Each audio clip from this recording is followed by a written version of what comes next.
Everywhere you look, the world is out of order, and it's all happening on Joe Biden's watch. His administration scrambling to avert financial Armageddon after two big banks failed. And shocking new video shows the moment a Russian fighter jet taunted one of our drones before smashing right into it. There's a lot of serious stuff going on right now, but what are our leaders up to?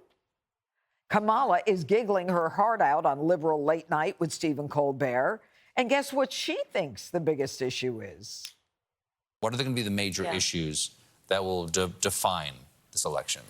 I think it will be, as the president has said, about seeing it through and building on the momentum that we have achieved thus far. I mean, think about it. In only the last 2 years, we have, by my estimate, with the bills and the legislation that we have passed, we are putting up to $1 trillion on the streets of America on the issue of the climate crisis, around investment in resilience and adaptation.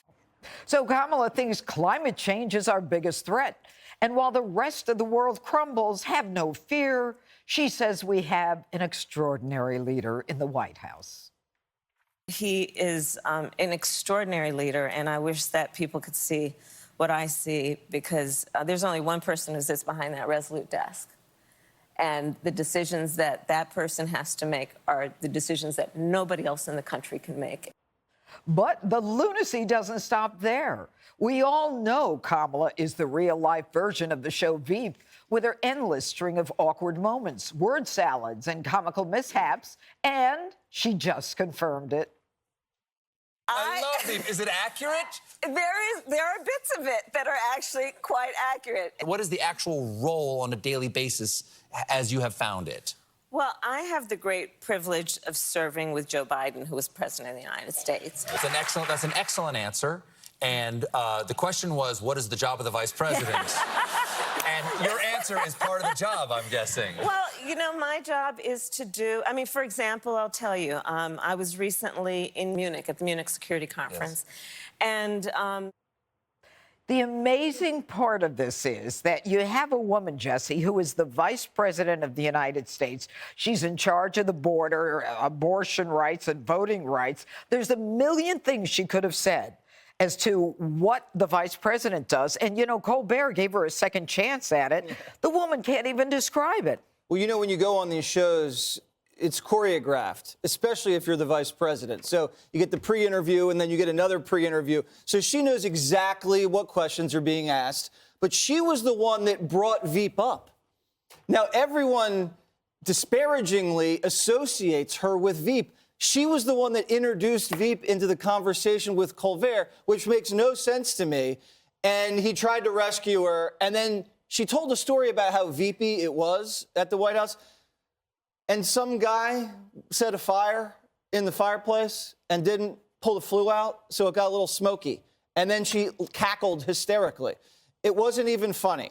So she says she wants to fight the climate, and that's going to be the biggest theme. And then she said abortion next, and then she went after DeSantis on Ukraine.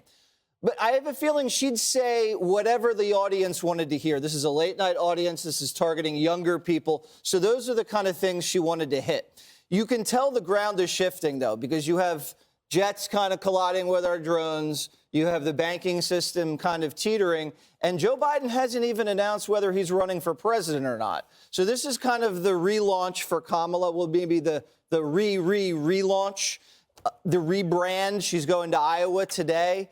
It looks like she's trying to say, I'm on this ticket, whether anybody likes it or not, and this is what I'm all about.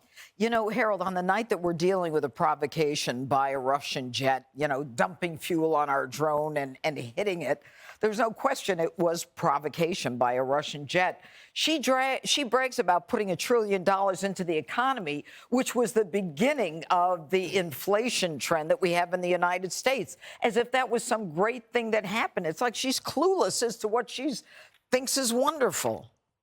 Great to be back around the table. One, two, I think that I would have probably scripted that a little differently, talking about the accomplishments of the administration, the things that we have to be looking forward to. But, you know, my politics is a little different, so I would have certainly handled it differently. And I think as we think about those three things that are so critical to the country right now, if I were her, I'd have said, you know, look, this banking situation is serious. The president will speak for us as it relates to how we feel about interest rates, but at no time in our history has the Fed been successful in fighting inflation and fighting a banking crisis at the same time, so they're going to have to deal with that. Two, this is no time to be messing around with the debt ceiling. If you think a little bank out in California that no one had heard of, who had a bunch of idiosyncratic accounts, could do this, put this kind of stress on our markets and this kind of stress on our economy, imagine what happens if we call into question the full faith and credit of the United States. Politics has to be taken out of it. And three, if she wanted to play the politics, which clearly there was something to play around Ukraine, and I do think that Governor DeSantis is where I'm from. We said a little explain to do about why he feels that way, and he should, if he believes that, he should defend it. But I think this Russian drone thing, a little bit of it has to do with how we're performing in Ukraine and the fact that we are considering, and it was announced today that one of our European allies has decided to provide more weaponry to the Ukrainians. We should be doing the same thing, I believe. I've said on this show and others, whatever weapons, whatever technology is needed by the Ukrainians, we should be in the business of supporting it. We've not lost any American, and I think we're advancing against Putin, or at least we have shown Putin that you can't come into a country and take it, because I think the fundamental question is he won't stop there.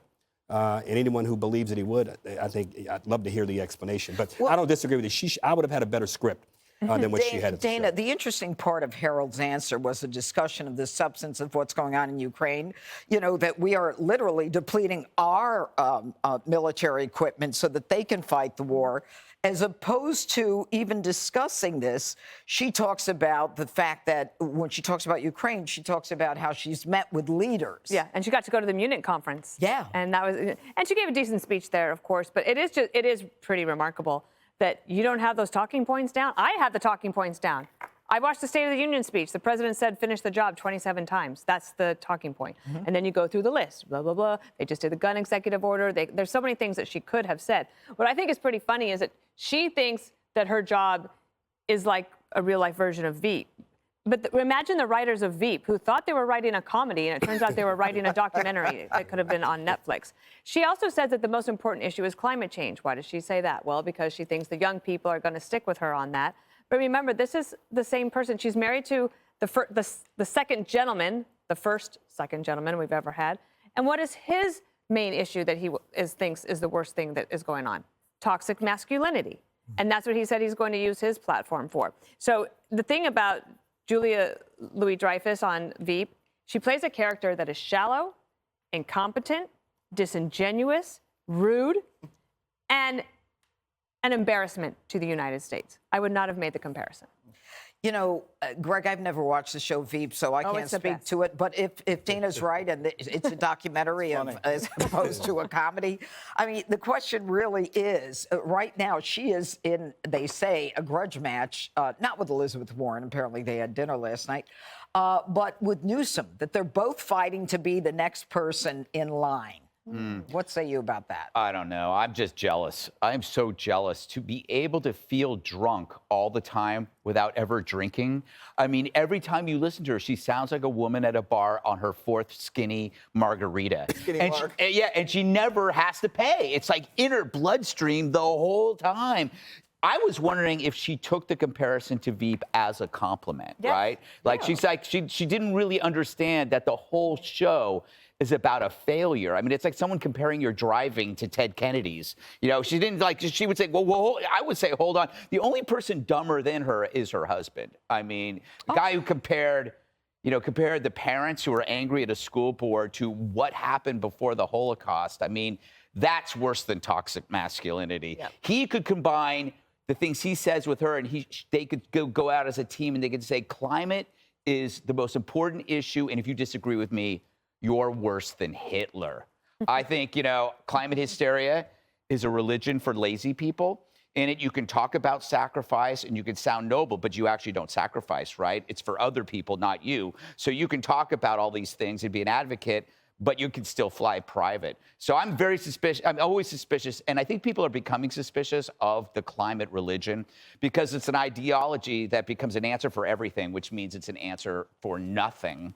It's in a way, there's a phrase in TV called jump the shark. Yeah. Well, in this case, I believe she shot the zebra, Jesse. That's when you shot the zebra? She shot the zebra. That's when you introduce something into a segment that shocks the viewer and disappoints all of your supporters. Is that what that means? Yes. Okay. Well, like Kamala, who also didn't see Veep. yeah. I didn't see or that. did and didn't get it. Hi, everyone. I'm Brian Kilmeade. I want you to do me a favor. I want you to click to subscribe to the Fox News YouTube page. This is the only way that I know for sure that you're not going to miss any great commentary, any great news bites, any great interviews coming your way on Fox. You can get it all here on YouTube. So subscribe right now.